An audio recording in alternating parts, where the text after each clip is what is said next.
Magandang hapon sa inyo lahat. Ito po si Herbert Curia, author, promoter ng Human Rights Promotions. Ang boses ng Human Rights Promotions. Sa malayang demokrasyang ito kakibat ang ating pananalig sa ating banal na Panginoon Diyos, banal na Panginoon Kristo, at kabayan ng Taliban ng Galiban ng Santa Maria, mula sa isyong ating nakalap at pagbabantay sa mabuting pamamahala, patas na hustisya at karapatang pantao, ay hinggil sa isyu ng President Marcos declares national state of calamity due to Typhoon Tino and Uwan. Ang Pangulong Marcos ay nagdeklara ng national state of calamity dahil sa pananalasa nitong bagyong si Tino sa Visayas at iba't ibang lugar.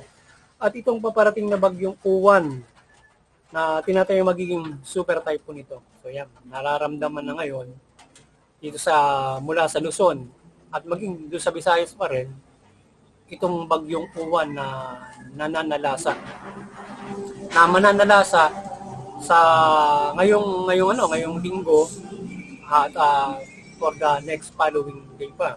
So sa advice ng ating NDRRMC, sa ating Pangulong Marcos, idineklara niya itong national state of calamity. So ang buong pamahalaan ay nakahanda sa pagharap sa mga nasalanta sa Visayas at malawak ang napinsala ng bagyong Tino at masasalanta ng bagyong Uwan. So yan. So dun sa yung NDRRMC natin, yung siyang naka-assign agency for the disaster reduction. So yan yung advice nila o consultation sa ating Pangulo na ito mag-declare ng state of calamity. So idineklara nila dahil sa malawak yung sakop na region nitong mga bagyo na itong dalawang magkasunod na bagyo nito. Hindi lang yan. Yung mga nakaraan ay yung lindol pa. So kaya siguro talagang makatwiran na ilagay dito sa ganitong situation yung ating bansa. So yung mga rescue team at ang mga standard foods at iba't ibang serbisyo ng pamahalaan tuwing sakuna ay nakahanda. So yun. So naka-standby yung ating pamahalaan for all na mga pangangailangan sa lahat ng patuloy na pagtulong din sa Visayas, sa nasalanta ng Tino. At yung darating na Uwan. So ngayong linggo ay talagang ngayon na siya nagsisimula. So yan, agabi pa. So kaya ang tinatayan nila na ngayong araw nito hanggang mamaya, doon na mananalasa yan. So kaya yun, naka-standby lahat, mga rescue teams, mga standby po sa DSWD, sa ating kapulisan, etc. na mga sa enforcement na nakatalaga o mga volunteer sa rescue. So nananawagan din ang Office of the Civil Defense sa lahat ng mga lokal na pamahalaan na maaaring tamaan ng bagyong Uwan ay maganda ng measures upang paprotektahan yung mga mamamayan. So yun, yung lahat ng mga lokal na pamahalaan, nanawagan yung ating Civil Defense o OSD na OCD na maghanda yung mga nasa lokal na pamahalaan para protektahan yung mamamayan nila. Okay nila ilikas, etc. mga sasagawan nila para maprotektahan yung mamamayan nila dito sa bagyong ito. Para hindi mangyari yung mga nararanasan natin na mga nakaraang bagyo, itong latest, itong Tino, sandang mahigit yung namatay doon sa Bisaya na anitong bagyo na ito. So, yon.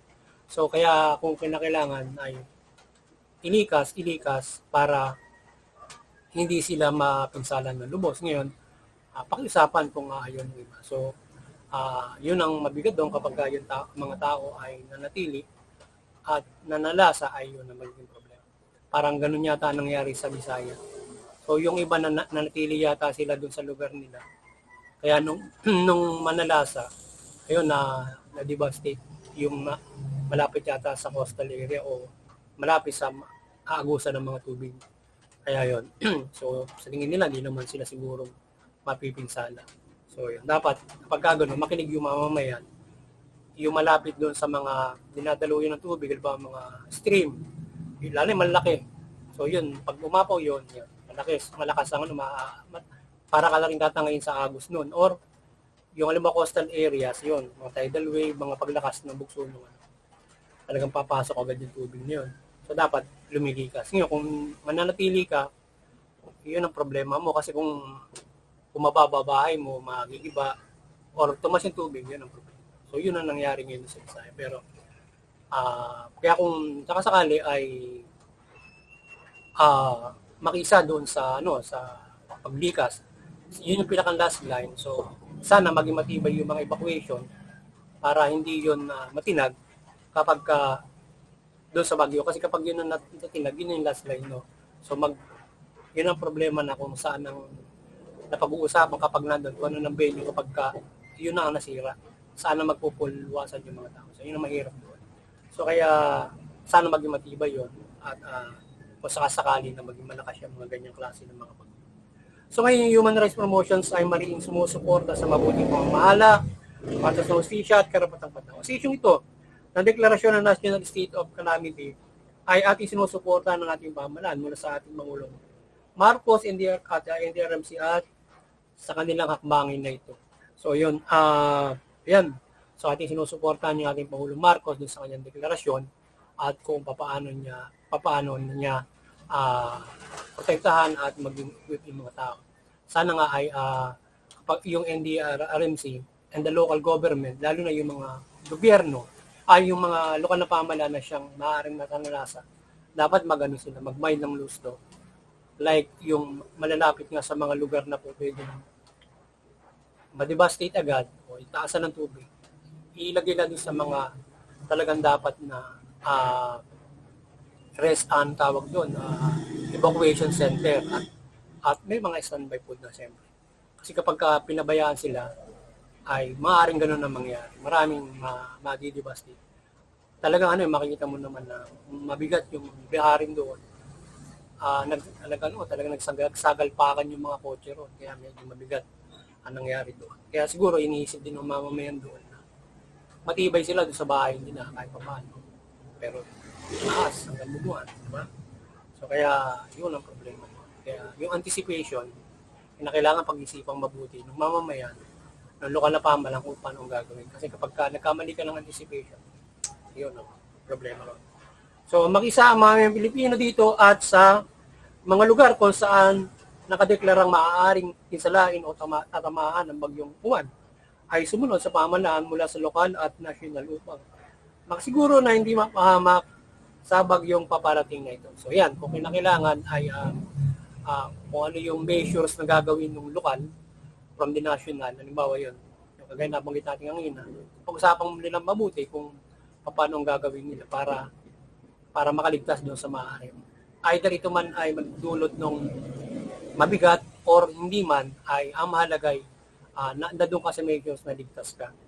Kasi kung sakasakali, halimbawa, in-anticipate mo at in-anticipate ng pamahalaan na ikaw ay ligtas na sa lugar mo, kahit nasa coastal area ka o malapit ka dun sa malalaking stream na pwedeng pag umapaw, dala ka.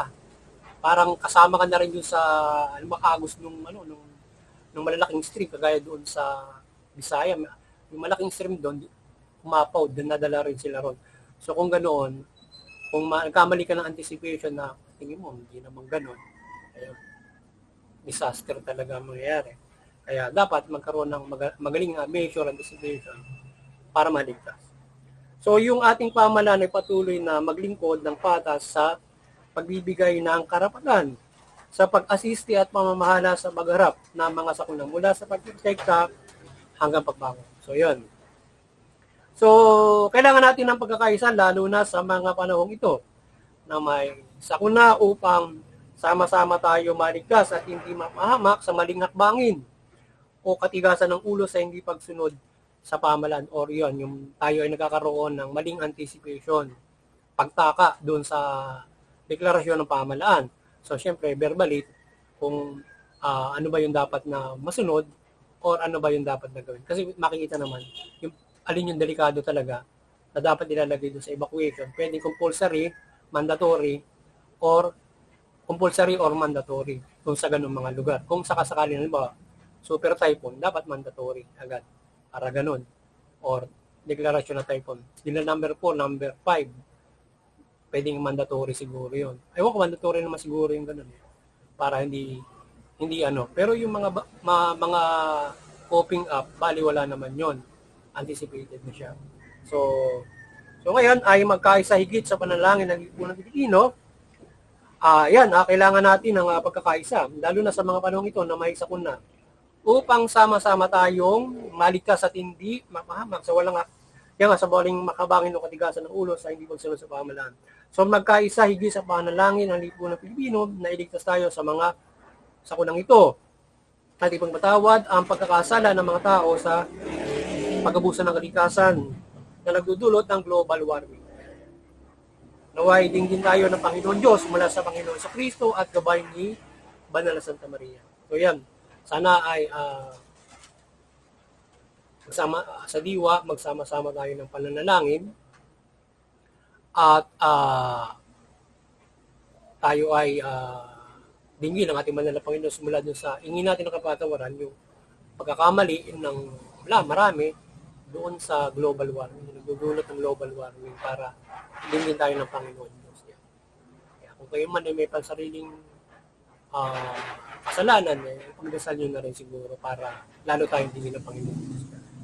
So ngayon ay kinalangin din natin ang ating pamahalaan na maligtas din sa kanilang paglilingkod sa bayan. So idalangin natin yung ating mga nasa pamahalaan, yung nasa rescue team, mga tumutulong sa mga pagkain, na maligtas sila kasi delikado rin sa kanila yung pagtulong. Pwede rin mabuhis yung buhay nila for helping others. Mayroong mga ganyan nangyayari in any kind, yung nasa kasagsagan ng pagsagip at doon naman sa halimbawang pagdadala ng pagkain. Kaya nangyari doon sa misa, parang Negros yata yun, yung isang chapter ng AFP na disgrasya. So, condolence doon. Sana protektahan yung ating nasa pamahalaan para kapag doon sa servisyo nila, protektahan sila. Siyempre para makapaglingkod doon, wala naman tayo mga asahan. Kaya tinalagasin ng Panginoon Diyos dyan para pangunahin na tutulong siyang mamahala para sa kaligtasan yan. Ganyan. So, muli, maliwanagan ni Banal Santa Maria ang sambayan ng Pilipino mula pamahalaan at mamayan ng Pilipino. Yung pamahalaan, mahala ng mabuti, matuwid, tugunin yung karapatang pantao, patas na hustisya, at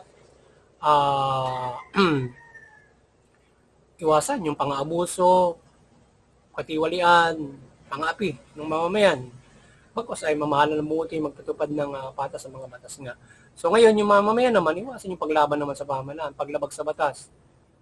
Suportahan yung mabuting pamamahala, magpapahiral ng patas ng hustisya, karapatang pantao. Sa gayon, magkakaroon tayo ng kaunlaran, mapayapang pamumuhay, at naayon sa karapatan. At higit sa lahat, makakapanampalataya tayo sa ating Banal na Panginoon Diyos o sino man ang ating pinaniniwalaan ng mapayapa, maunlad, magaan. So at yun naman ang gusto ng ating Banal na Panginoon Diyos, na tayo makapanampalataya sa Kanya ng walang kaguluhan. So kaya tayo ay sana magabayan lahat ng mabuting balita ng Panginoon Diyos, Panginoon Kristo, para tayo ay sama-sama mabuhay ng mabuti mula dito sa pagpapailang karapatan, pagsunod sa pamahalaan, at iba't ibang gabay ng ating Banal na Panginoon Diyos kung paano tayo mamumuhay ng mabuti at maka-spiritual, para tayo ay mamumuhay ng practically good with salvation of our spirit. So yun, magandang hapon sa inyo lahat. Sana nakapagsubuhay sa naman ng human rights promotion, saling umitinggit sa karapatang pantao, at maraming salamat.